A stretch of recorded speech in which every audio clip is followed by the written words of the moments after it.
9 years without a single day off, not one.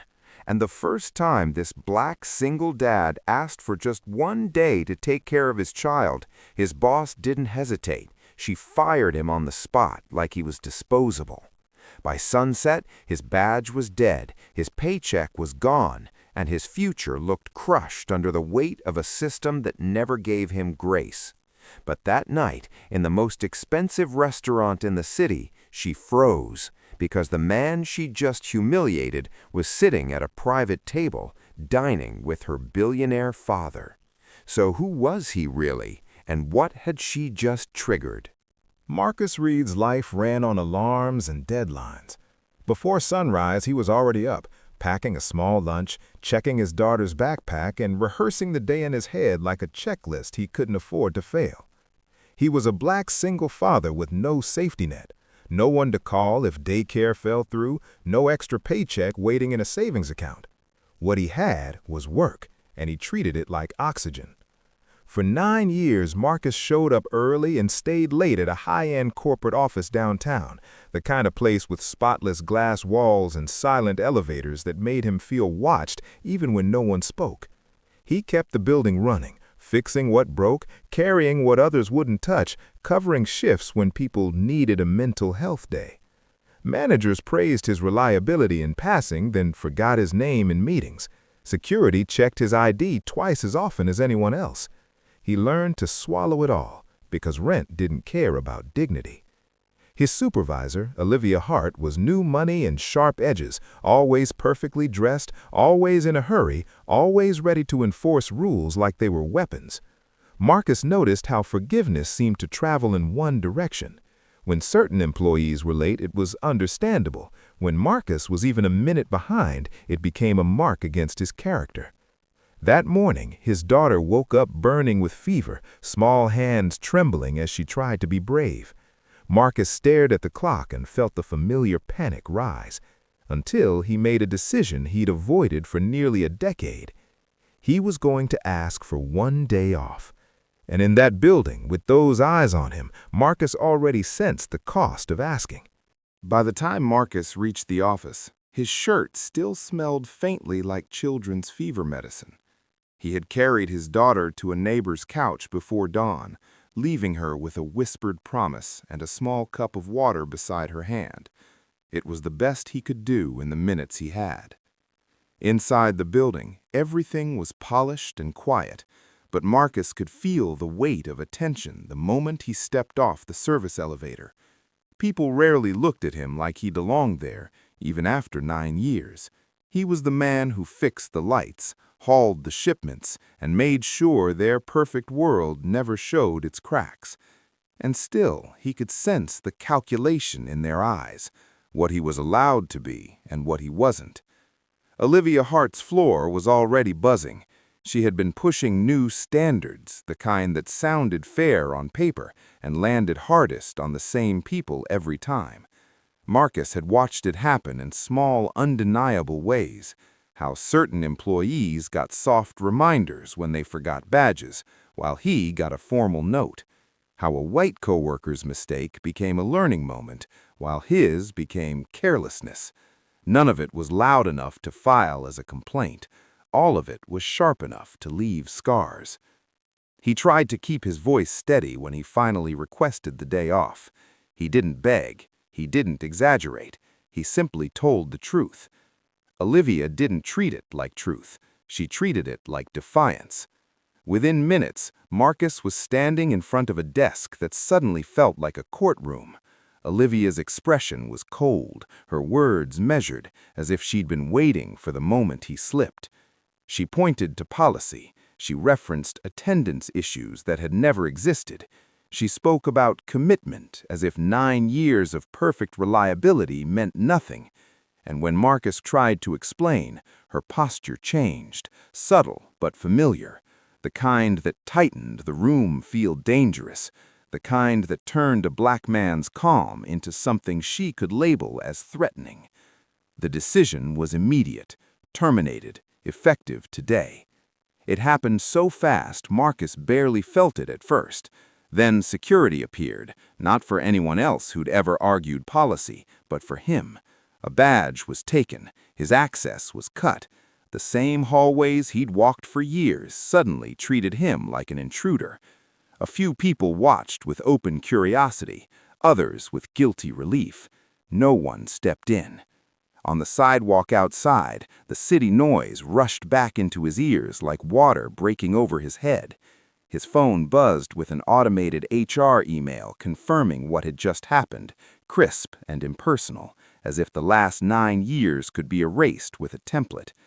He stared at the screen until his vision blurred, then forced himself to move, because his daughter was still sick and fear didn't change diapers or pay rent. At urgent care, he counted the minutes in his mind like money. Every delay felt expensive. Every cough from the waiting room punched a hole in his chest. He kept imagining his landlord's face, the daycare's policies, the way one missed payment could start a chain reaction that didn't stop. He thought about calling someone for help and realized how short his list really was. Then his phone buzzed again. Not HR, not a bill. A message from an unknown number with only an address, a reservation time, and a single line that made his stomach drop. He needed to be there tonight, no matter what. Across town, Olivia was already smoothing the story. She framed Marcus as unreliable, as unprofessional, as a risk she'd handled before it became a problem. The narrative slid easily into place because people were ready to believe it. And when her father's assistant confirmed their dinner reservation at an exclusive restaurant, private room, high-profile guest, Olivia felt the day tilt back in her favor. That night, she walked into the dim, elegant dining room expecting compliments. Instead, she saw a familiar face at the most important table, Marcus Reed, seated, waiting, and not as staff. Olivia stepped into the restaurant like she owned the air inside it. The lighting was low and golden, the kind that made every table look like a secret. She followed the host past a velvet rope and into a private room reserved for people whose names never touched public schedules.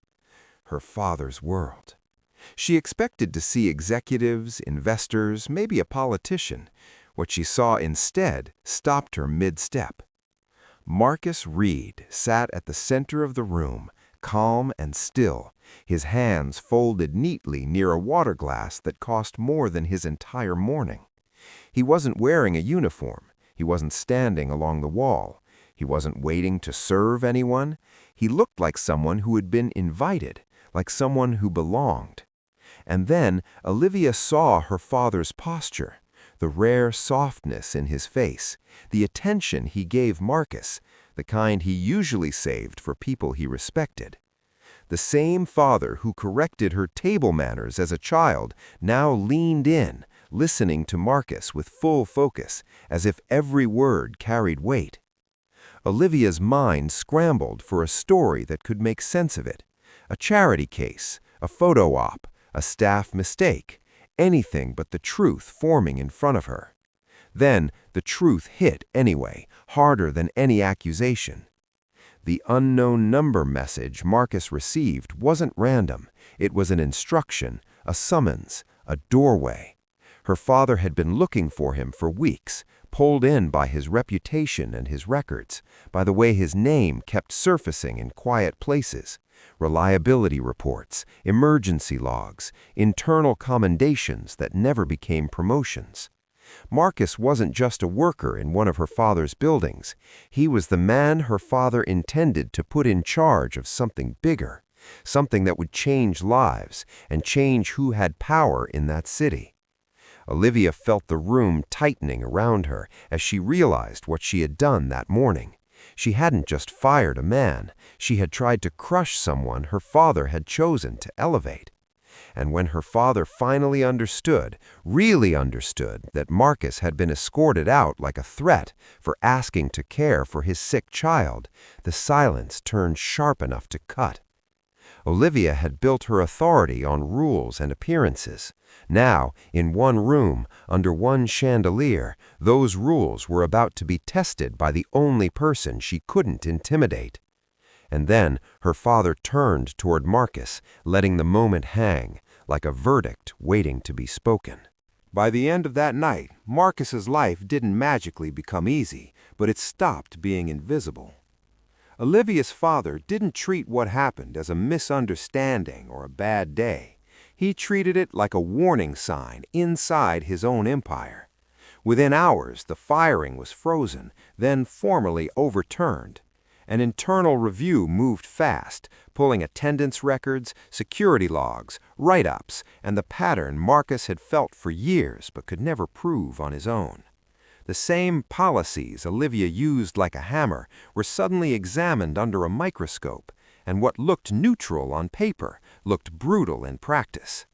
Marcus was offered more than his job back. He was offered protection, stability, and a role with real authority, one that turned his reliability into leadership instead of exploitation. For the first time in a long time, he could take his daughter to a follow-up appointment without fear that compassion would cost him everything. Olivia, meanwhile, learned what many people never have to learn, that bias doesn't need loud insults to ruin a life. Sometimes it's a smirk, a double standard, a security escort, and a story told about you before you can tell your own. The consequences she faced weren't about humiliation. They were about accountability, because power without accountability is where discrimination thrives. Marcus went home exhausted, still carrying the emotional bruise of being treated as disposable. But he also carried something new, proof that what happened to him was real and that it mattered. Because this wasn't just one man's terrible day. It's what happens every time someone is judged as a problem before they're seen as a person. So the question is simple and uncomfortable. How many capable, hard-working people are being pushed out, not for what they did, but for who others decided they were?